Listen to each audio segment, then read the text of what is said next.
ادبستان کے سامعین سے گزارش ہے کہ وہ ہمارے چینل کو سبسکرائب کریں اور ساتھ موجود بیل آئیکن کو پریس کریں تاکہ آپ کو ہماری ہر ویڈیو بر وقت مل سکے۔ شکریہ۔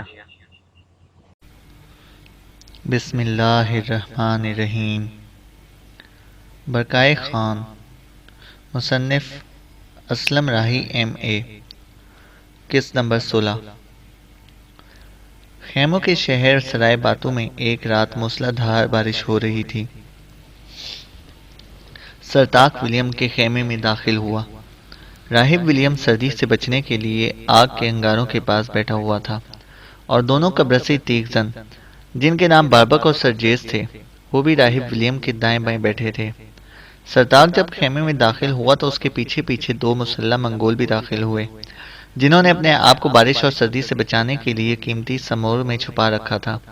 جو ہی سرتاق خیمے میں داخل ہوا، ولیم اور دونوں تیغ زنوں نے کھڑے ہو کر اس کا استقبال کیا۔ پھر ولیم نے سرتاق کو اپنے پاس بٹھایا جبکہ دونوں مسلح منگول خیمے کے وسط میں آن کھڑے ہوئے۔ اس موقع پر سرتاق نے راہب ولیم کو مخاطب کیا: مقدس راہب، میں نے تمہارے خیمے کے ارد گرد اپنے آدمی کھڑے کر دیے ہیں تاکہ میری اور تمہاری گفتگو کوئی اور نہ سن سکے۔ میں نے اپنی بہن بختائی کو راہ راست پر لانے کی بے حد کوشش کی لیکن اس نے بڑی ہٹ دھرمی سے اور ضد کا مظاہرہ کیا۔ اس نے اسلام ترک کر کے نصرانیت اختیار کرنے سے انکار کر دیا ہے۔ ان حالات کو سامنے رکھتے ہوئے میں نے اس کے قتل کا ارادہ کر لیا ہے۔ یہ دونوں منگول جو خیمے میں کھڑے ہیں، ان کے ذمہ میں نے بختائی کے قتل کی ذمہ داری سونپی ہے۔ دونوں میرے ایسے قابل اعتبار آدمی ہیں کہ بختائی کو قتل کرنے کے بعد اس کی خبر کی ہوا تک نہ اڑنے دیں گے۔ اس پر ولیم نے اپنی پسندیدگی کا اظہار کرتے ہوئے کہنا شروع کیا: تمہارا فیصلہ بہت اچھا ہے۔ بختائی کا خاتمہ کرنے کے بعد ہم برکائے خان کے خلاف حرکت میں آئیں گے۔ سب سے ضروری ہے اس لیے کہ اگر برکائے خان زندہ رہتا ہے تو تمہارے باپ کے بعد برکائے خان ان علاقوں کا خاقان ہوگا۔ اگر وہ خاقان بنتا ہے تو پھر عیسائیت کا فروغ علاقوں میں بند ہو جائے گا۔ دنیا کے نقشے میں ان علاقوں میں مسلمانوں کی ایک اور سلطنت نمودار ہو جائے گی، جبکہ میں ایسا ہرگز پسند نہیں کروں گا۔ ولیم کی اس گفتگو کے جواب میں سرتاق کہنے لگا: تم پریشان مت ہو، بختائی کے بعد برکائے کا بھی نمبر آئے گا، اس لیے کہ برکائے کو راستے سے ہٹانے کے بعد ہی میں منگولوں کا خاقان بن سکتا ہوں۔ اس کی موجودگی میں میرے مقدر میں خاقان بننا نہیں لکھا۔ یہاں تک کہنے کے بعد اپنا سلسلہ کلام جاری رکھتے ہوئے سرتاق پھر کہہ رہا تھا: میں بختائی کے بعد ان دونوں محافظوں کا بڑی بے چینی سے انتظار کروں گا جو میخائیل کی بیوی کو لینے کے لیے دریائے ڈون کی طرف گئے ہوئے ہیں۔ اگر ہم نکسار کے ذریعے برکائے کا خاتمہ کر دیں تو جس وقت نکسار برکائے کا خاتمہ کرے گی تو اس کے ساتھ ہی نکسار کو بھی موت کے گھاٹ اتار دیں گے، اور پھر میں اپنے باپ سے کہوں گا کہ چونکہ تم نے میخائیل کا خاتمہ کیا تھا، جس کے جواب میں میخائیل کی بیوی نکسار نے تمہارے بھائی برکائے کا خاتمہ کر دیا ہے، لیکن میں اپنے چچا کی موت کو برداشت نہ کر سکا، اس لیے میں نے نکسار کو قتل کر دیا۔ میرا باپ یقیناً اس فیصلے سے اتفاق کرے گا اور میری کارگزاری پر خوش ہوگا۔ اس طرح میں ہم بختائی اور برکائے کا خاتمہ کرنے کے بعد ان علاقوں میں اپنا مقصد حاصل کرنے میں کامیاب رہیں گے۔ ولیم نے سرتاق کے اس فیصلے کی تائید کی۔ پھر سرتاق اپنی جگہ سے اٹھا اور کہنے لگا: دیکھو، رات اب کافی ہو چکی ہے، میں جاتا ہوں اور اپنے ان دونوں جانثاروں کو بختائی کے خیمے کی طرف بھیجتا ہوں تاکہ وہ اس کے محافظوں کا خاتمہ کر کے بختائی کے قتل کیے جانے کی اطلاع دیں۔ اس کے ساتھ ہی سرتاق عجیب سے انداز میں مسکرا کر ولیم کے خیمے سے نکل گیا۔ دونوں محافظ بھی اس کے پیچھے پیچھے خیمے سے نکلے۔ خیمے سے باہر سرتاق نے جو محافظ پھیلائے ہوئے تھے وہ بھی سرتاق کے پاس جمع ہوئے۔ جن اشخاص کے ذمہ سرتاق نے اپنی بہن بختائی کے قتل کی ذمہ داری سونپی تھی انہیں مخاطب کر کے کہنے لگا: اب تم جاؤ اور اپنی کارگزاری کی ابتدا کرو۔ سنو، جو کام میں نے تمہیں سونپا ہے اس بارش میں اس بڑے احسن طریقے سے ادا کیا جا سکتا ہے، اس لیے کہ برستی بارش میں کوئی تم دونوں کے قدموں کے نشان نہ دیکھ پائے گا۔ اس کے ساتھ ہی سرتاق اپنے دوسرے محافظوں کو لے کر وہاں سے چلا گیا، جبکہ وہ دونوں مسلح منگول بڑی احتیاط سے خیموں کے اندر سے گزرتے ہوئے بختائی کو قتل کرنے کے لیے اس کے خیمے کی طرف جا رہے تھے۔ اگلے روز کا سورج جب طلوع ہوا تو سرائے باتو میں ایک احرام سمجھ گیا تھا۔ اور ہر سو باتو کی بیٹی بختائے کے قتل کی خبریں اڑنے لگی تھیں۔ یہ خبر سنتے ہی باتو اور برکائے دونوں تقریباً بھاگتے ہوئے بختائے کے خیمے کے پاس آئے۔ انہوں نے دیکھا خیمے سے باہر بختائے کے دونوں منگول محافظ مردہ پڑے ہوئے تھے، ان کے حلقوم کاٹ دیے گئے تھے۔ خیمے میں خون سے لت پت بختائے کی لاش پڑی تھی، اس کا بھی گلا کٹا ہوا تھا۔ اس کے علاوہ خیمے کے اوپری حصے کو جگہ جگہ سے خنجروں سے چاک کر دیا گیا تھا اور وہاں سے بارش کا پانی خیمے کے اندر جمع ہو گیا تھا، جس کی وجہ سے قاتلوں کے پاؤں کے نشانات نہ دیکھے جا سکتے تھے۔ شاید قاتلوں نے یہ سب کچھ سوچی سمجھی تجویز کے تحت کیا تھا۔ بہرحال خیمے کے باہر دونوں محافظوں اور خیمے کے اندر بختائی کی لاشیں پڑی ہوئی تھیں۔ خیمے کے چاروں طرف پانی کھڑا تھا اور قاتلوں کا کوئی سراغ نہ مل رہا تھا۔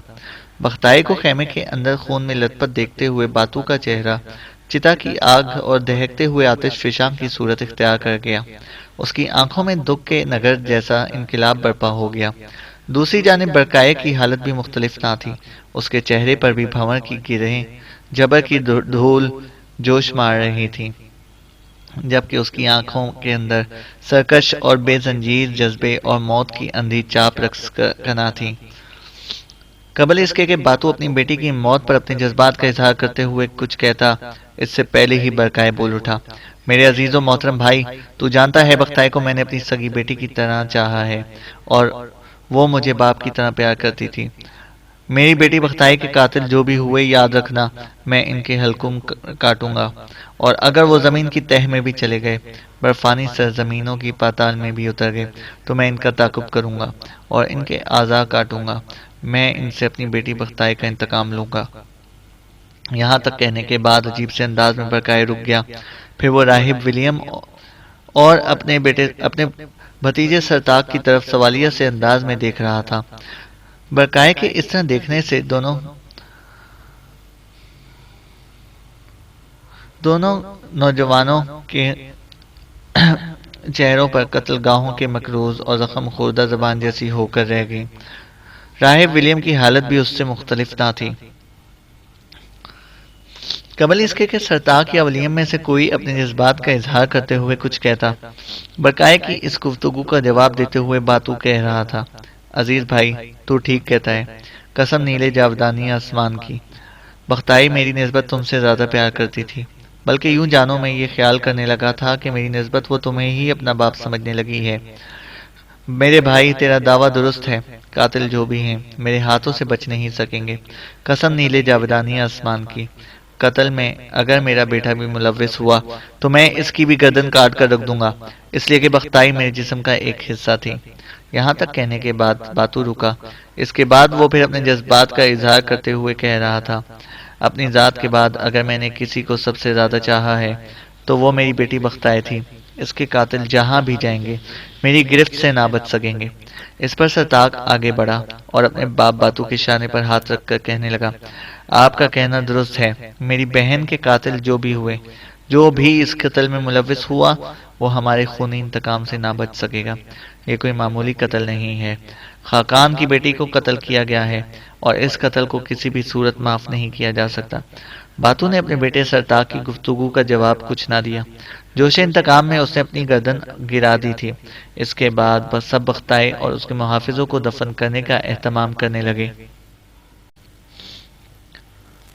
دوسری طرف دریائے ویاتکا اور دریائے گاما کے درمیانی میدانوں کے اندر وحشی بدھ مت کالمک قبائل کے شہر گلوری میں ایک روز کالمکوں کا سردار غلماش، سلافوں کا سردار سکتور اور وحشی جنگاری قبائل کا سردار بارخولا اکٹھے بیٹھے کسی موضوع پر باہم گفتگو کر رہے تھے کہ ایک مسلح جوان نے اندر آنے کی اجازت چاہی۔ اس پر کالمک قبائل کا سردار غلماش، جو اس وقت گفتگو کر رہا تھا، رک گیا اور آنے والے محافظ کو مخاطب کرتے ہوئے اسے اندر آنے کی اجازت دی۔ مسلح جوان اندر آیا، پھر غلماش کو مخاطب کر کے کہنے لگا، مالک، سلافوں کے مرکزی شہر ارزوم کی طرف سے کچھ ہرکارے آئے ہیں اور وہ کوئی انتہائی اہم پیغام رکھتے ہیں۔ غلماش شاید آنے والے کے الفاظ کو سمجھ گیا تھا۔ سکتور اور بارخولا بھی پریشان ہو گئے تھے۔ پھر غلماش بول اٹھا، ان میں سے کچھ کو اندر لاؤ۔ وہ محافظ باہر نکل گیا۔ تھوڑی دیر بعد دو اشخاص اندر اس کمرے میں داخل ہوئے۔ سکتور انہیں پہچان گیا اور وہ اس کے اپنے آدمی تھے۔ اس نے فوراً ان دونوں کو مخاطب کیا، کیا بات ہے؟ کیا کوئی حادثہ پیش آ گیا ہے؟ جواب میں ان آنے والے دونوں قاصدوں نے سلافوں پر خریم بن مکروم کے حملہ آور ہونے اور دو مختلف مقامات پر سلافوں کو بدترین شکست دینے کی تفصیل کہہ دی۔ یہ واقعات سن کر سلافوں کے سردار سکتور کے پاؤں تلے زمین نکل گئی۔ غلماش اور بارخولہ بھی پریشان ہو گئے۔ پھر سکتور آنے والے قاصدوں کو مخاطب کیا، یہ حملہ آور کون ہیں؟ اور کیا وہ تعداد میں اس قدر زیادہ تھے کہ وہ ہم پر حملہ آور ہوئے اور ہمارے بڑے شہر پر قابض ہو کر بیٹھ گئے، اور ہمارے قبائلیوں کو انہوں نے دریائے ویات کا عبور کر کے بھاگنے پر مجبور کر دیا؟ آنے والے قاصدوں میں سے ایک بول پڑا، مالک، ان کی جو تھوڑی بہت تفصیل میں جانتا ہوں وہ یہ ہے کہ وہ لوگ بھی خانہ بدوش لگتے ہیں۔ جہاں تک ہمارے کچھ آدمی تفصیل حاصل کر سکے ہیں، اس کے مطابق وہ 3 قبائل پر مشتمل ہیں۔ ان میں باشکیری، کرگیز، مگیار ہیں۔ اس بار کالمک قبیلے کا سردار غلماش بول اٹھا، جہاں تک باشکیریوں اور کرگیزوں کا تعلق ہے تو ان علاقوں میں باشکیری اور کرگیز مسلمان ہیں۔ جہاں تک مگیاروں کا تعلق ہے تو مگیار ان علاقوں میں بہت کم ہیں۔ وہ زیادہ تر ماضی کے حملوں کے دوران مغرب کی طرف ہجرت کر چکے ہیں۔ پھر اتنے مگیار کہاں سے آ گئے؟ اور پھر انہوں نے سائبیریا کے ان علاقوں کا رخ کیوں کیا جبکہ وہ جنوب مغرب میں آباد تھے، بہترین چراگاہوں پر قابض ہو چکے تھے؟ یاد رکھنا، اگر ان تینوں قبائلوں نے متحد ہو کر سائبیریا کے ان علاقوں کا رخ کیا ہے تو اس کی کوئی نہ کوئی وجہ ہوگی۔ غلماش جب خاموش ہوا تب جنگاری سردار بارخولہ بول اٹھا، وجہ کچھ بھی ہو، پر ان لوگوں کو اس طرح ہمارے علاقوں پر حملہ آور ہونے کی جرت کیسے ہوئی؟ بہرحال ان میں سے کوئی بھی بچ کر زندہ واپس نہیں جائے گا، ان سب کا ہم قتل عام کر کے رہیں گے۔ سلافی قبیلے کا سردار سکتور ابھی تک گردن جھکائے بیٹھا تھا۔ اس موقع پر غلماش نے اسے مخاطب کیا، سکتور، کیا تمہارے ذہن میں باشکیریوں، کرگیزوں اور مگیاروں کے اس حملے کی کوئی وجہ آتی ہے؟ اپنی گردن کو مثبت انداز میں ہلاتے ہوئے سکتور اپنی گردن سیدھی کی، پھر کہنے لگا، ہاں، میرے ذہن میں اس حملے کی ایک وجہ آتی ہے۔ ماضی میں ہمارے قبائل اور مگیار آمنے سامنے رہتے تھے۔ یہ مگیاروں کا ایک چھوٹا سا گروہ تھا جو ایک طرح سے ہمارے ہمسائے تھے۔ عرب تاجروں کے آنے جانے کی وجہ سے ان لوگوں نے اسلام قبول کر لیا۔ ان کے اس فعل کو میں نے ناپسند کیا، لہٰذا میں نے ان پر حملہ کر دیا اور ان کا خوب قتل عام کیا۔ میرا دل کہتا ہے کہ مگیاروں کے جو لوگ بچے ہوں گے انہوں نے مغرب کے مگیاروں کو اپنے ساتھ ملایا ہوگا۔ اس سلسلے میں باشکیریوں اور کرگیزوں سے مدد طلب کی ہوگی، اس لیے کہ باشکیری اور کرگیز بھی مسلمان ہیں، تاہم مغرب کے مگیار مسلمان نہیں ہیں۔ میرے ذہن میں ایک اور بات بھی آئی ہے، اور وہ یہ کہ منگول جو مغرب کی طرف حملہ آور ہوئے تو میرا اندازہ ہے کہ مغرب پر یلغار کے دوران ان کے لشکر میں مگیار بھی شامل ہو گئے ہوں گے، اور جب وہ لوٹے ہوں گے تو مگیار بھی ان کے ساتھ آ گئے ہوں گے، اور کسی نہ کسی طرح ہمارے ہاتھوں زک اٹھانے والے مگیاروں نے ان سے رابطہ قائم کیا ہوگا، اور وہ بھی ہم سے انتقام لینے کے لیے باشکیریوں اور کرگیزوں کے ساتھ اتحاد کر چکے ہوں گے۔ یہاں تک کہنے کے بعد آنے والے ہرکاروں میں سے ایک بول اٹھا، مالک، حملہ آوروں میں جو مگیار شامل ہیں، ہمارے ساتھیوں نے اندازہ لگایا ہے کہ ان میں سے اکثر مسلمان ہیں، اس لیے کہ ان کے طور طریقے مسلمانوں جیسے ہی ہیں، انہی کی طرح عبادت کرتے ہیں۔ قاصد کے انکشاف پر سکتور لمحہ بھر کے لیے پریشان ہو گیا۔ پھر اس کی پریشانی کو کالمک سردار غلماش نے رفع کر دیا، اس لیے کہ اسے مخاطب کر کے کہہ رہا تھا، سکتور، اس میں پریشان ہونے کی کوئی ضرورت نہیں۔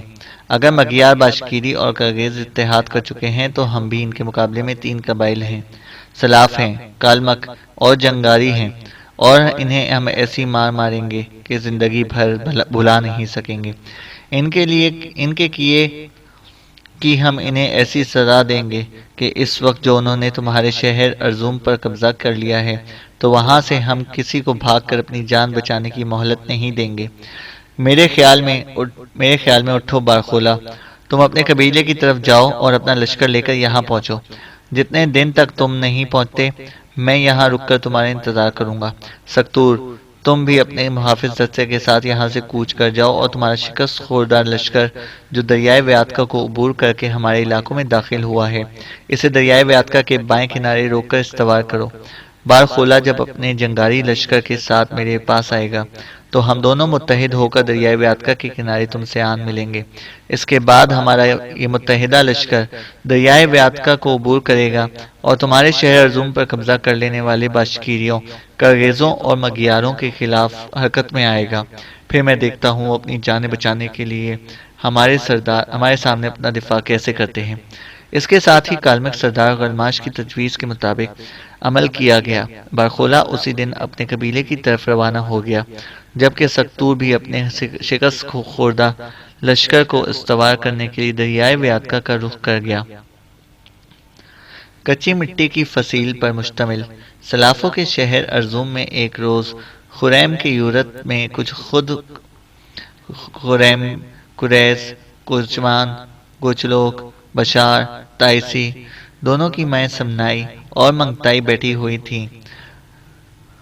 کسی موضوع پر گفتگو ہو رہی تھی کہ گھنٹیاں بجاتے ہوئے کچھ منگول سلافوں کے شہر میں اندر آنے کی اطلاع آئی۔ یہ گھنٹیاں چھوٹی چھوٹی چھڑیوں کے ساتھ بندھی ہوئی تھیں، جنہیں انہوں نے اپنے کندھوں پر رکھا ہوا تھا، اور انہیں ہلاتے ہوئے آوازیں نکالتے ہوئے وہ ارزوم شہر میں داخل ہوئے تھے۔ پھر وہ قاصد خریم بن مکروم کے یورت کی طرف آئے۔ ان کے آنے کی اطلاع جب خریم بن مکروم کو دی گئی تو وہ خیمے سے باہر نکلا۔ اس کے پیچھے پیچھے باقی لوگ بھی باہر آ گئے۔ کچھ دیر تک ان آنے والے ہرکاروں کا خریم بن مکروم جائزہ لیتا رہا، پھر کہنے لگا: میرے عزیزوں، تمہارے چہرے بتاتے ہیں کہ تم کوئی اچھی خبر نہیں لائے۔ آؤ یورت کے اندر بیٹھتے ہیں، پھر بتاؤ کیا معاملہ ہے۔ دوبارہ سب یورت میں داخل ہوئے۔ آنے والے منگول قاصد بھی یورت کے اندر جا کر بیٹھ گئے۔ پھر خریم نے انہیں مخاطب کیا: اب کہو، تم کیا پیغام لائے ہو؟ کیا ہمارے لیے باتو یا برکائے کی طرف سے نئے احکام جاری کیے گئے ہیں؟ اس پر ایک منگول نے نفی میں گردن ہلائی۔ اس کے بعد اس نے عمیر بن نصر کے سرائے باتو میں داخل ہونے، قبرصی تیغ زنوں کے ساتھ مقابلے، بختائی سے شادی، پھر اس کے گرجستان کے مرکزی شہر قزبک کی طرف جانے اور اس کی غیر موجودگی میں بختائی کے قتل کیے جانے کی ساری داستان تفصیل کے ساتھ کہہ دی۔ سارے حالات سن کر وہ سب غمزدہ اور خاموش ہو گئے۔ پھر ایک محافظ کو خریم نے بلایا اور آنے والے منگول قاصدوں کو اس کے ساتھ روانہ کیا تاکہ ان کے کھانے اور آرام کا اہتمام کیا جائے۔ دوبارہ وہ اپنی نشست پر بیٹھا اور پھر وہ کوچمان اور گوچلوک کی طرف دیکھتے ہوئے کہہ رہا تھا: باتو کی بیٹی بختائی اپنے کردار، اپنے اخلاق کے لحاظ سے ایک لاجواب لڑکی تھی۔ اس نے ہمیشہ مجھے ایک بھائی کا درجہ دیا۔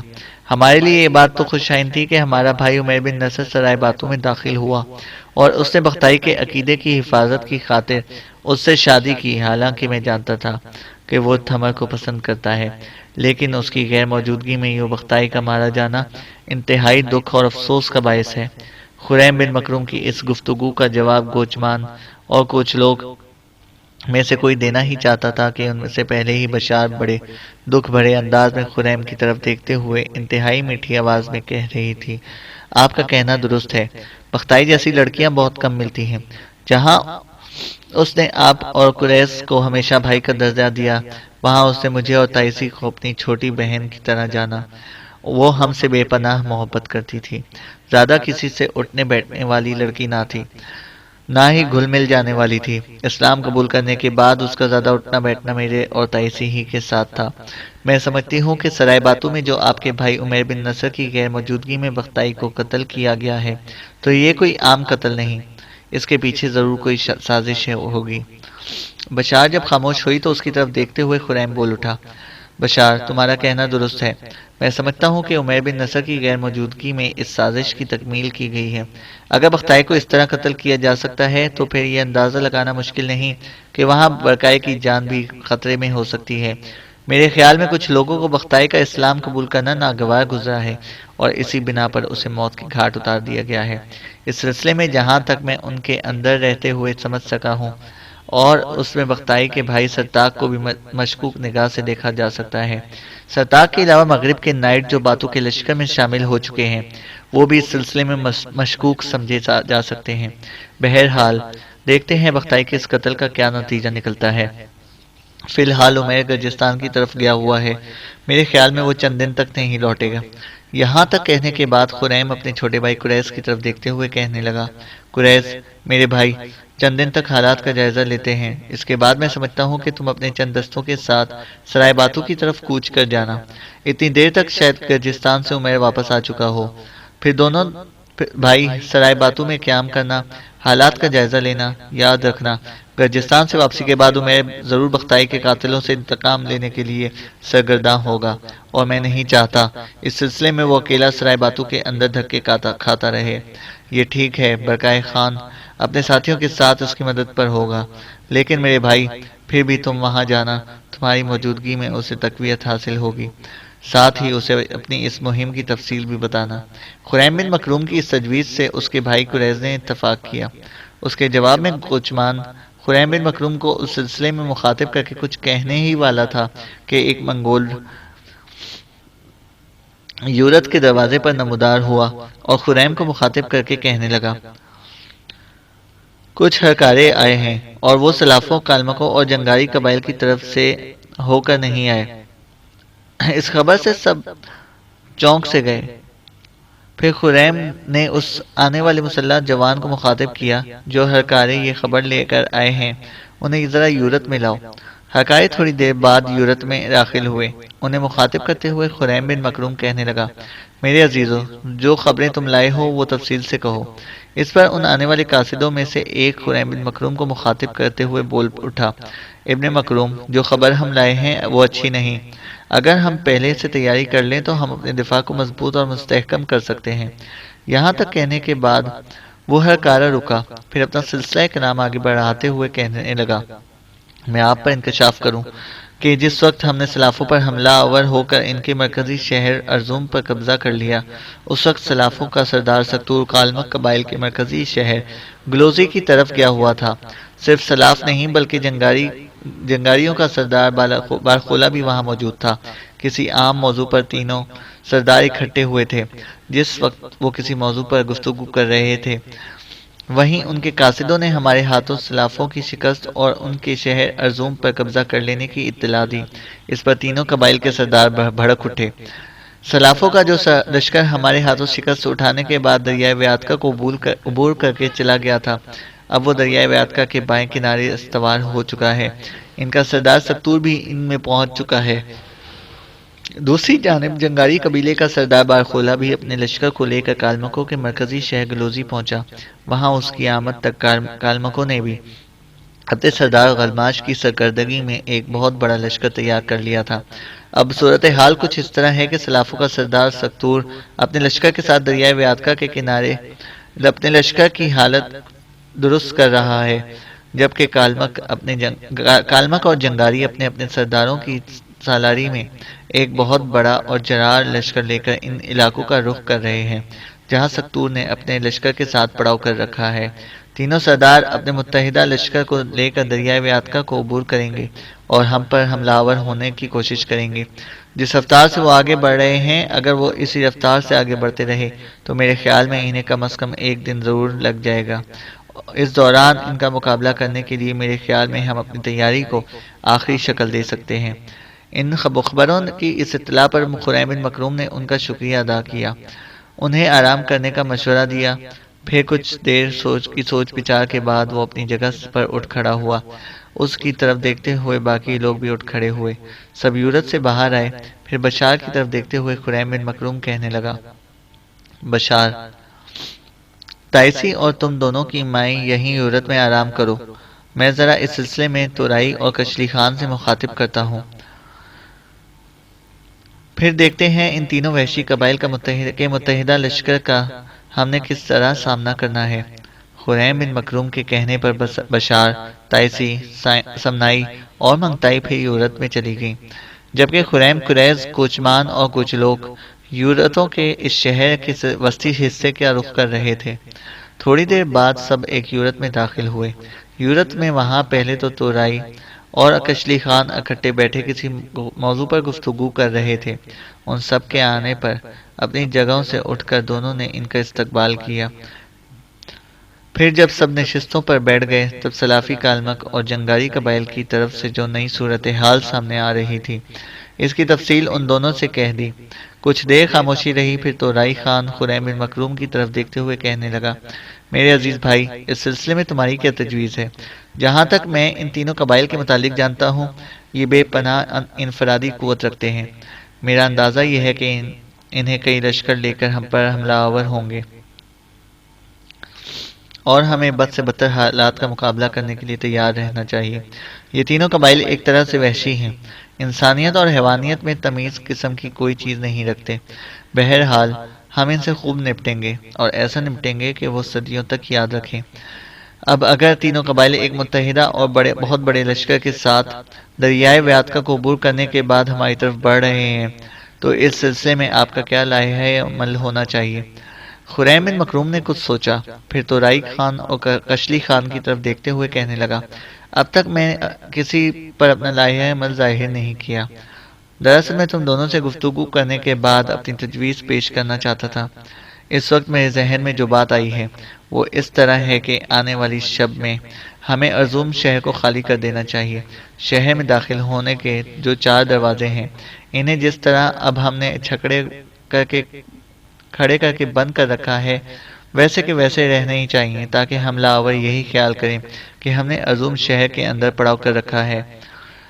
اب جو لائحہ عمل دشمن کے خلاف ہم استعمال کرنا ہے وہ کچھ یوں ہے۔ آپ لوگ دیکھتے ہیں، ارزوم کے اطراف میں دور نہیں بلکہ بالکل نزدیک کوہستانی سلسلے ہیں، جن کے اندر وادیاں ہیں، بڑے بڑے میدان ہیں۔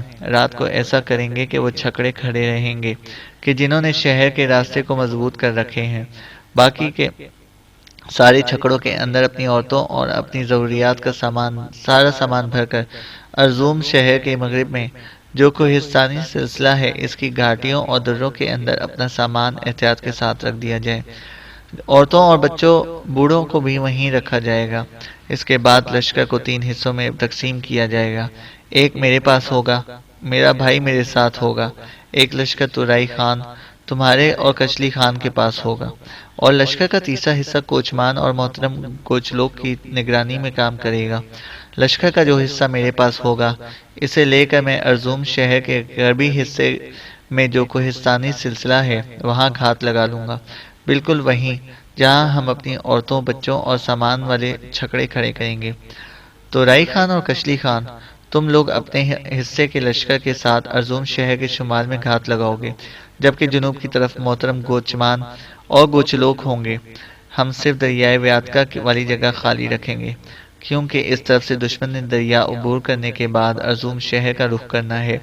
دشمن جب دیکھے گا کہ ارزوم شہر کے اندر جو داخل ہونے کے راستے ہیں وہ ہم نے بڑے بڑے چھکڑے کھڑے کر کے مزدور کر رکھے ہیں، تب وہ یہی خیال کریں گے کہ ہم شہر کے اندر موجود ہیں، اور وہ یہ بھی سوچیں گے کہ اگر وہ آگے بڑھتے ہیں تو ایک دم ان پر تیر اندازی بھی ہو سکتی ہے، لہٰذا محتاط انداز میں رہتے ہوئے وہ آگے بڑھنے کی کوشش کریں گے۔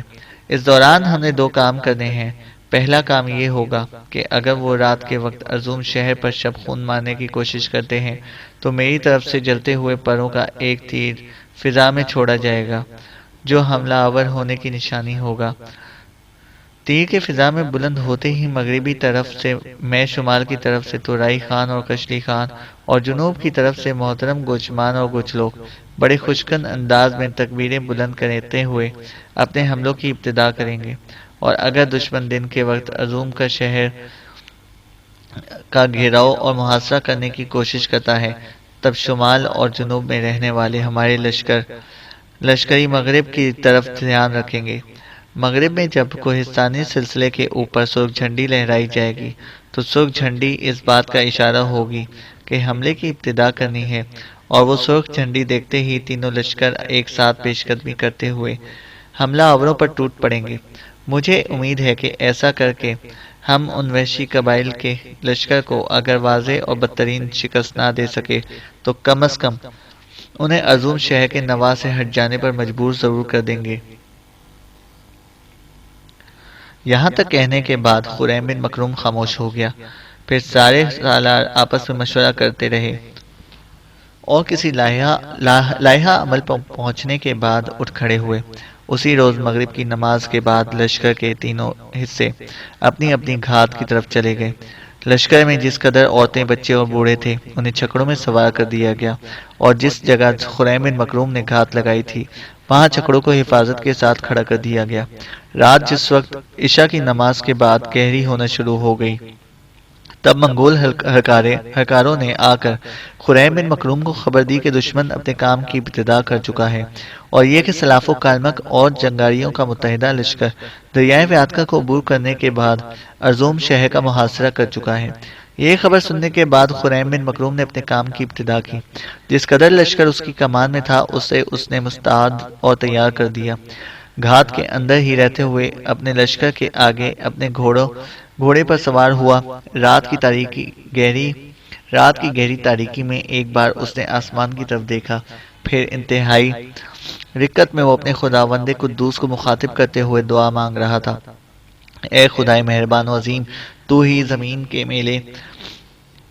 میلے بدن اور زیست کے ویران لمحوں میں نیلی جھیلوں، ہرے جنگلوں اور پریم نگر کی ان انگنت شنگولیوں جیسے موسموں کو رواں دواں کرتا ہے۔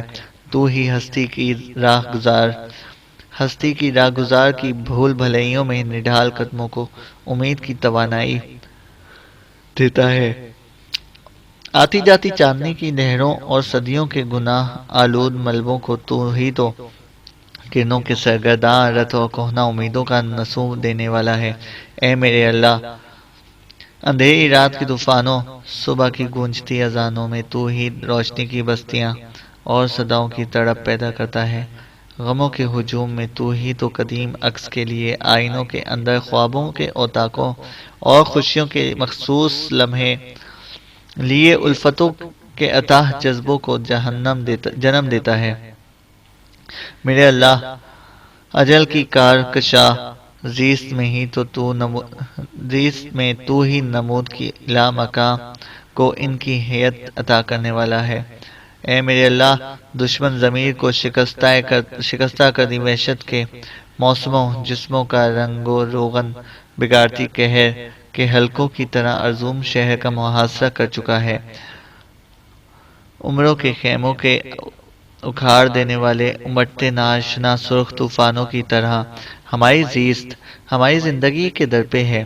میرے اللہ، تو رحیم و کریم ہے۔ میری تجھ سے التجا ہے کہ اپنی رات کی تقدیس حضور صلی اللہ علیہ وآلہ وسلم کی امانت و صداقت، صحابہ رضی اللہ تعالی عنہ کے ایثار و قربانی کے صدقے میں، بدر کے میدانوں، احد کے کوہستانوں کے شہیدوں کے طفیل، یرموک و حنین، تبوک کے غازیوں کی کارگزاری کے صلے میں، حجر اسود، مطاف کعبہ، مسجد نبوی، گنبد خضرا، غار ہرا، صفا و مروہ کی حرمت کے طفیل، میرے اللہ مجھے ہمت و طاقت عطا فرما کہ میں وحشتوں کی آندھیوں کی طرح آنے والے دشمن کے سامنے بے انت تاریکیوں کے چھکڑوں کی طرح جم جاؤں۔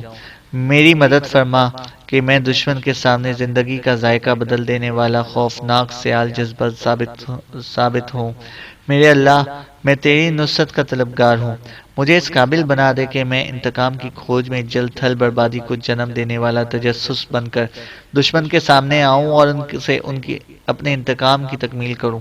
میرے اللہ، دروازوں پر دستک دیتی سیاہ رات کے اندر مجھے ہمت دے کہ میں دور دیس سے آنے والے بے روک اندھیا و فنا کا پیغام دیتے رہٹ کے بگولوں اور جنگل میں چیختی شور کرتی ہواؤں کی طرح ان پر حملہ آور ہوں اور انہیں اپنے سامنے نیم شب کے پرہول سکوت سے بدتر کرتا چلا جاؤں۔ اس کے بعد خریم بن مکروم کے کہنے پر اس کے لشکر میں جو چھوٹا سا لار تھا اس نے چلتے ہوئے پروں کا تیر فضا میں چلا دیا۔ پھر خریم بن مکروم نے اپنے کام کی ابتدا کی۔ اپنے لشکر کے ساتھ وہ گھات سے نکلا۔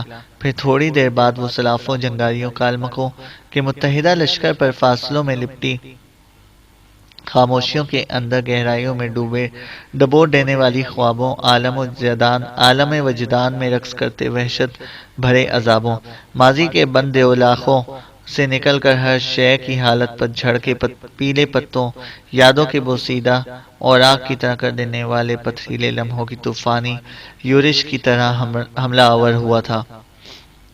دوسری طرف فضاؤں کے اندر جلتے ہوئے پروں کے تیر نے اپنا کام دکھایا اور خریم بن مکروم کے تھوڑی دیر بعد ہی شمال کی طرف سے تورائی خان اور کشلی خان بھی راحتوں کے خیال و خواب کو برباد کر دینے والے خونی ٹڈی دل اور اداس خاموشیوں میں چہروں کی پلاہٹوں اور بکھرتے خار و خس کی سی کیفیت طاری کر دینے والے بے انت ہجرتوں کی کھولتی آتش کی طرح ٹوٹ پڑے تھے۔ ان دونوں کے بعد جنوب کی طرف سے انقلاب رونما ہوا اور اس سمت سے کوچمان اور کچھ لوگ دونوں اپنے حصے کے لشکر کے ساتھ دل کے پیالے دہن کے کاسے میں در بدری کے عذاب ڈال دینے والے لمحوں کی بے عکس اذیت ناکی غصے نفرت جلن اور کرودھ کے طوفانوں دیولاخوں کے یک قدوں میں جوالا مکھی کی طرح بھڑک اٹھنے والے بے خد و خال ہیولوں کی طرح حملہ آور ہو گیا تھا۔ ارزوم شہر کے نواح میں دونوں لشکروں کے ٹکرانے سے چاروں سمت پاگل ہواؤں کے نوحوں کوہستانوں میں بھٹکتی گونجوں دلگیر غمناک آوازوں کی کیفیت طاری ہونا شروع ہو گئی تھی۔ خریم بن مکروم تورائی خان کشلی خان کوچلوک اور کوچمان کے حملوں کے باعث ارزوم کے باہر ایسا سما بن گیا جیسے صدیوں کی دہلیز پر دستک دیتے دشت کے بے روگ مناظر ہر چیز کو نگلنا شروع کر دیں گے۔ ان کے خوفناک حملوں کے باعث وقت کی آنکھوں میں ہزاروں سوال، ہونٹوں پر تجسس بھرا تبسم اور چہروں پر گونجتی اداسیاں بکھر گئی تھیں۔ میدان جنگ کے اندر رقص کرتی تاریکیوں میں زخم سلگنے لگے تھے۔ زندگی کی پناہ گاہوں میں موت دستک دیتی آندھیوں کی صورت اختیار کر گئی تھی۔ ایسا لگتا تھا جیسے ارزوم شہر کے باہر سایوں کا تعاقب کرتی خونی کرنیں اور رقص کرتی وحشتیں چاروں طرف کھولتے ہوئے اپنی موجودگی کا پتہ دینے لگی ہوں۔ ارزوم شہر سے باہر رات کی گہری تاریکی میں جنگ کی ابتدا ہونے کے بعد 400 افق کے سرخ کناروں پر سر کٹے منحوس سایوں، ظلمتوں کی رات میں کالے تمدن کے راج اور رنگتی شور کرتی آوازوں کا انوکھا سما برپا ہو کر رہ گیا تھا۔ خریم بن مکروم، کوچمان، گوچلوک، تورائی خان اور کشلی خان نے اپنے اپنے حصے کے لشکریوں کے ساتھ بھرپور کوشش کی کہ کسی نہ کسی طرح سلافوں، جنگاریوں اور کالمکوں کے اس متحدہ لشکر کو ارزوم شہر کا محاصرہ ترک کر کے واپس دریائے ویاتکا کے اس پار چلے جانے پر مجبور کر دیں، لیکن وہ ایسا نہ کر سکے، اس لیے کہ ان کے لشکر کے مقابلے میں کالمکوں، جنگاریوں اور سلافوں کے پاس جو لشکر تھا وہ کئی گنا بڑا تھا، اور ابھی تک وہ صرف دشمن کے لشکر کے بیرونی کناروں پر ہی ضرب لگا سکے تھے۔ رات کی گہری تاریکی میں دشمن کا متحدہ لشکر ارزوم شہر کے باہر دور دور تک پھیلا ہوا تھا، اور ان کے جو لشکری خریم بن مکروم، کوچمان، کوچلوک، تورائی خان یا کشلی خان کے ہاتھوں مارے جاتے تھے، ان کی جگہ لینے کے لیے پچھلی صفوں سے ایک کے بجائے 10 جنگجو نمودار ہوتے تھے۔ رات بھر اسی طرح کشمکش رہی، یہاں تک کہ مشرق سے جب سورج طلوع ہوا تب خریم بن مکروم نے دیکھا ابھی تک ارزوم شہر کے بعد حد نگاہ تک دشمن کے لشکری پھیلے ہوئے تھے، شور کر رہے تھے، اور اب جب کالمکوں، جنگاریوں اور سلافوں نے یہ اندازہ لگایا کہ جو لشکر تینوں طرف سے ان پر حملہ آور ہوا ہے وہ تعداد کے لحاظ سے ان کے مقابلے میں کچھ بھی نہیں، تب ان کے حوصلوں اور ان کے دلوں، ان کے ولولوں کو مزید تقویت ملی۔ وہ نئے انداز سے حملہ آور ہونا چاہتے تھے کہ دریائے ویاتکا کے دائیں کناروں کے ساتھ ساتھ ایک اور خونی انقلاب رونما ہوا۔ ایک بہت بڑا لشکر جنوب کی طرف سے نمودار ہوا، اس لیے کہ دور دور تک دھول اڑ رہی تھی، جس سے اندازہ لگایا جا سکتا تھا کہ لشکر کی تعداد خاصی ہوگی۔ پھر آہستہ آہستہ دھول اڑاتا ہوا وہ لشکر ارزوم شہر کے قریب تر ہوتا چلا جا رہا تھا۔ کچھ دیر بعد جب گرد کے بادل چھٹے تب ہر آنکھ نے دیکھا کہ ایک لشکر طلسمات حیرت میں امر ہونے والے سیال لمحوں، کہنسالہ وقت میں فطرت کی سحر کاری کرتے جہانگیر و دائم جذبوں کی طرح نمودار ہوا۔ پھر سب کے دیکھتے ہی دیکھتے آنے والا وہ لشکر جنوب کی طرف سے کالمکوں، جنگاریوں اور سلافوں کے قریب آ کر اپنی حیثیت، اپنی شناخت کو عیاں کر گیا، اس لیے کہ آنے والے اس لشکر کے عسکریوں نے درد کی نوبت کے پرشور آہنگ اور جالوں کی ساعتوں میں لپٹی بے روک صداؤں کی طرح تکبیریں بلند کی تھیں۔ اس کے بعد آنے والا وہ لشکر دشمن کی متحدہ لشکر پر بے کرا خلاؤں کی وسطوں میں المیوں کی رقص کرتی آتش الفاظوں معانی کی شفق اور حجوں کی اجالوں کی طرح اپنی اتھا سے نکل کر تاریکیوں کی رواں میں لپٹی ہر شے کو ہجرتوں کی خوفناکی میں تبدیل کر دینے والے جاگتے بے داغ طوفانوں کی طرح حملہ آور ہو گیا تھا۔ آنے والا وہ لشکر خواہشوں کی خون آلود آندھیوں، بپھرتی اذیتوں کی اندھیاؤں کی طرح جس سمت میں بھی حملہ آور ہوتا، اپنے پیچھے کرب بھرے درد کی فشار، بے روگ لہو کے بہاؤ، نامندمل ہونے والے دل کے گھاؤ کی کیفیت چھوڑتا چلا گیا۔ لاشوں کے انبار اپنے پیچھے لگانے لگا۔ اس سے پہلے کالمک جنگاری اور سلاف جوش خوش تھے کہ جس لشکر کے ساتھ ان کا مقابلہ ہے اس کی تعداد ان کے مقابلے میں نہ ہونے کے برابر ہے، لیکن اب جو نیا لشکر آیا اس نے ان کی دلی کیفیت اور ذہنی کیفیت کو تبدیل کر کے رکھ دیا۔ اس کے ساتھ ہی جنوب کی سمت وہ باشکیری اور کرگیز جو کوچمان اور گوچلوں کی سرکردگی میں دشمن کے ساتھ برسرے پیکار تھے، وہ آنے والے نئے حملہ آوروں کو پہچان گئے اور شور کرنے لگے کہ بلغاری ترکوں کا سربراہ بالا خان مسلمانوں کی مدد کے لیے پہنچ گیا ہے۔ اور یہ خبر اب خریم بن مکروم کے علاوہ تورائی اور کچلی خان کے لشکر تک بھی پہنچ گئی تھی۔ بہرحال بلغاری ترکوں کے سردار بالا خان کے حملہ آور ہونے کے بعد سلافوں، کالمکوں اور جنگاریوں کی حالت اب بڑی تیزی سے بے بال پر ہوتے تھی اور برق و ثمر سے محروم اشجار پیلے پتوں، سوکھے چہروں، تنکا تنکا ہو کر منتشر ہوتے گھونسلوں اور در بدر بے بسیرا مسافروں سے بھی زیادہ ہولناک ہونا شروع ہو گئی تھی۔ تھوڑی دیر کی مزید جنگ کے بعد دشمن نے اندازہ لگا لیا کہ بلغاری ترکوں کی آمد کے بعد ان کے اندر پسپائی کے آثار نمودار ہو جائیں گے، لہذا سلافوں کے سردار سکتور، کالمکوں کے سردار غلماش اور جنگاریوں کے سردار بارخولا نے باہم مشورہ کیا۔ انہوں نے پسپا ہونا شروع کیا اور دریائے ویاتکا کے لکڑی کے پل کو عبور کر کے وہ دریا کی دوسری جانب جا کر فروکش ہو گئے اور وہیں ان کا پہلے سے پڑاؤ بھی قائم تھا۔ پسپا ہونے والے کالمک، جنگاری اور سلاف اپنے پیچھے لاشوں کے سوا کچھ چھوڑ کر نہ گئے تھے۔ جب وہ چلے گئے تب خریم بن مکروم، قریظ، کوچمان، گوچلوک، تورائی خان اور کشلی خان اس سمت بڑھے جہاں بلغاری ترکوں کا لشکر اپنے زخمیوں کی دیکھ بھال کر رہا تھا۔ انہیں اپنے لشکر کی طرف آتا دیکھ کر بلغاری ترکوں کا سربراہ بالا خان بھی ان کی طرف بڑھا۔ جب سب ایک دوسرے کے قریب آئے تو اپنے گھوڑوں سے اتر گئے، سب کا آپس میں تعارف ہوا۔ بالا خان سب سے بغل گیر ہوا، آخر میں اسے خریم بن مکروم کے شانے پر ہاتھ رکھا، پھر کہنے لگا، میرے بھائی، تمہیں فکر مند ہونے کی ضرورت نہیں، تمہارے درد بھرے حالات تفصیل کے ساتھ مجھ تک پہنچ چکے تھے اور میں ان کالمکوں، جنگاریوں اور سلافوں پر کسی اچھے وقت میں ضرب لگانا چاہتا تھا۔ میں سمجھتا ہوں میں نے ٹھیک وقت پر حملہ کیا ہے۔ خریم بن مکروم نے پہلے بالا خان کا شکریہ ادا کیا، پھر کہنے لگا، رات بھر تو ہم ان سے الجھتے رہے، اس وقت گہری تاریکی میں ہم ان کی تعداد کا صحیح اندازہ نہیں کر سکے تھے، لیکن جب سورج طلوع ہوا تب ہم نے دیکھا کہ ان کی تعداد ہم سے کئی گنا زیادہ تھی۔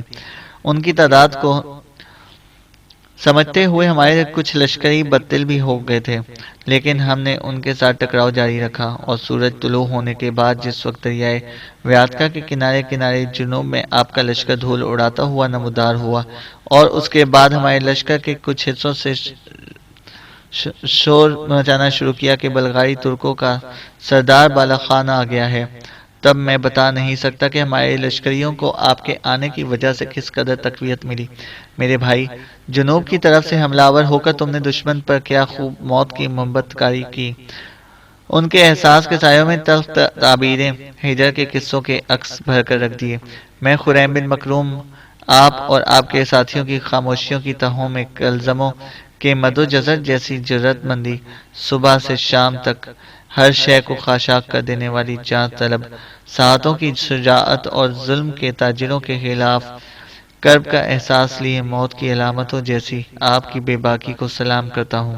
میں نے دیکھا میرے بھائی، اپنے عسکریوں کے ساتھ جس سمت سے بھی تم نے دشمن پر ضرب لگائی، اپنے پیچھے زرد موسموں، خونی بندباس، بے یقینی کی فضاؤں اور پیچ و تاب خادیف قضا کا سما باندھتے چلے گئے۔ ایک بار پھر میں آپ کی آمد، آپ کی جرات مندی کو سلام کرتا ہوں اور ساتھ ہی میرے بھائی تمہارا شکریہ بھی ادا کرتا ہوں کہ یہاں تک کہتے کہتے خریم بن مکروم کو خاموش ہو جانا پڑا۔ اس لیے کہ بالا خان جو عمر میں کوئی زیادہ نہ تھا آگے بڑھا، خریم بن مکروم کے منہ پر اس نے ہاتھ رکھ دیا، پھر مسکراتے ہوئے کہنے لگا، ابن مکروم، تم زیادتی کر رہے ہو میرے بھائی۔ تمہارے کچھ ہرکاروں نے مجھ سے رابطہ قائم کیا تھا کہ تم لوگ کالمکوں، سلافوں اور چنگاریوں کے خلاف کس بنا پر حرکت میں آنا چاہتے ہو۔ خدا کی قسم تم لوگوں نے مجھ سے رابطہ نہ بھی کیا ہوتا اور مجھے ایک خبر ہو جاتی کہ کچھ مسلمان اپنے ساتھیوں کی تباہی اور بربادی کا انتقام ان تینوں خونی قبائل سے لینا چاہتے ہیں، تب بھی میں بن بلائے ہی ان تینوں وحشی قبائل کے خلاف تم لوگوں کی مدد پر آمادہ ہو جاتا۔ بہرحال فکر مند ہونے کی ضرورت نہیں، تم لوگوں کی نسبت ان کالمکوں، جنگاریوں اور سلافوں کو میں بہتر طور پر جانتا ہوں، اس لیے کہ ماضی میں میرا بھی ان کے ساتھ ٹکراؤ ہو چکا ہے۔ اگر میں نے ان کے مقابلے میں اپنی طاقت اور قوت کو بھرپور طریقے سے استوار نہ کیا ہوتا تو یہ تینوں وحشی قبائل اب تک مسلمان بلغاری ترکوں کو ان علاقوں سے نکال باہر کرتے۔ میرے بھائی، یہ یاد رکھنا کہ ان کی فطرت میں سے میں خوب جانتا ہوں، یہ جو اس جنگ میں ہم نے انہیں پسپا ہونے پر مجبور کیا ہے اور یہ دریائے ویاتکا کے اس پار اپنے پڑاؤ میں چلے گئے ہیں، تو یہ ہار ماننے والے نہیں، واپس نہیں جائیں گے۔ موقع ملتے ہی پھر ہم پر ضرب لگانے کی کوشش کریں گے۔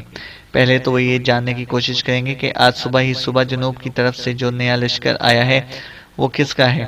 جب انہیں خبر ہوگی کہ بلغاری ترک بھی تم لوگوں کے ساتھ آن ملے ہیں، تب وہ اپنے جنگی طریقہ کار کو بدلنے کی کوشش کریں گے۔ چھاپا مار جنگ کی ابتدا کر سکتے ہیں لیکن جنگ سے ٹلیں گے نہیں، اس لیے کہ میں ان کی فطرت سے خوب واقف ہوں، لیکن میں ان کا بندوبست بھی خوب کروں گا۔ مجھے میرے کچھ مخبروں نے یہ بھی اطلاع دی ہے کہ آپ نے اپنے لشکر کے سارے مرد، عورتوں اور بچوں کو مغربی کوہستانی سلسلوں کے اندر چھپا رکھا ہے۔ سب سے پہلا کام یہ کریں کہ ان سارے چھکڑوں کو باہر نکال کر شہر کے اندر محفوظ کریں۔ جب تک یہ تینوں وحشی قبائل ٹل نہیں جاتے اس وقت تک میں تم لوگوں کے ساتھ یہاں قیام کروں گا، اور مجھے امید ہے کہ ہم ان پر ایسی ضربیں لگائیں گے کہ یہ بھاگنے پر مجبور ہو جائیں گے، لیکن ان کے ساتھ کسی سلیقے کے ساتھ نمٹنا ہوگا۔ جہاں تک میں ان کی فطرت کو جانتا ہوں، اس کے مطابق یہ کالمک، جنگاری اور سلاف جنگ کو طول دینے کی کوشش کریں گے۔ انہیں جب یہ خبر ہوگی کہ بلغاری ترک بھی آن ملے ہیں، تب وہ یہ کوشش کریں گے کہ جنگ طول پکڑے تاکہ بلغاری ترک تنگ آ کر واپس جانے پر مجبور ہو جائیں، اور ان کے جانے کے بعد یہ لوگ تم لوگوں کے خلاف بے باکی سے حرکت میں آئیں، لیکن میں ان کے ان ارادوں کی تکمیل نہیں ہونے دوں گا۔ یہاں پڑاؤ کر کے ہم کچھ دن قیام کریں گے۔ اگر یہ دریائے ویاتکا کے کنارے اپنے پڑاؤ سے پیچھے نہیں ہٹتے، تب انہیں پیچھے ہٹانے کے لیے بھی ایک حربہ استعمال کیا جائے گا، اور یہ ایسے پیچھے ہٹیں گے کہ چیختے چلاتے دریا کے کنارے کو چھوڑ دیں گے۔ جہاں تک مجھے خبریں ملی ہیں، ان کے مطابق ابن مکروم میرے بھائی، تم سلافوں کے سردار سکتور سے انتقام لینا چاہتے ہو۔ میں تمہیں یقین دلاتا ہوں کہ آنے والے دنوں میں خداوند نے چاہا تو سلافوں کے سردار سکتور کو ہم زندہ گرفتار کر کے تمہارے سامنے پیش کریں گے۔ اس کے بعد تم اس سے جس طرح چاہنا انتقام لینا۔ اب سب سے پہلا کام یہ کرو کہ مغربی کوہستانی سلسلے کے اندر جو تم نے اپنے لشکر کی عورتوں، بچوں اور بوڑھوں کو محفوظ جگہ رکھا ہوا ہے، انہیں نکال کر یہاں شہر کے اندر محفوظ کر دو۔ لشکر کا ایک حصہ ارزوم شہر کے مشرقی جانب متعین کرتے ہیں تاکہ کسی کو بھی موقع پر دریائے ویاتکا کے لکڑی کے پل کو عبور کر کے وہ وحشی ادھر آنے کی کوشش نہ کریں۔ میرے خیال میں چند دن تک وہ ایسا کریں گے بھی نہیں، بلکہ طول دیں گے، صبر آزما جنگ کی ابتدا کریں گے تاکہ میں بلغاریوں کو لے کر واپس جانے پر مجبور ہو جاؤں، لیکن میں ایسا نہیں کروں گا۔ ترکوں کے سردار بالا خان کی اس تجویز کو پسند کیا گیا۔ پھر لشکر کا ایک حصہ ارزوم شہر کے شرقی جانب متعین کر دیا گیا، باقی لشکر نے شہر کے باہر پڑاؤ کر لیا، اور مغربی کوہستانی سلسلے کے اندر چھکڑوں میں عورتوں، بچوں اور بوڑھوں کو جو محفوظ کیا گیا تھا، ان سارے چھکڑوں کو نکال کر بھی پہلے کی طرح ایک وسیع گول دائرے میں کھڑا کر دیا گیا۔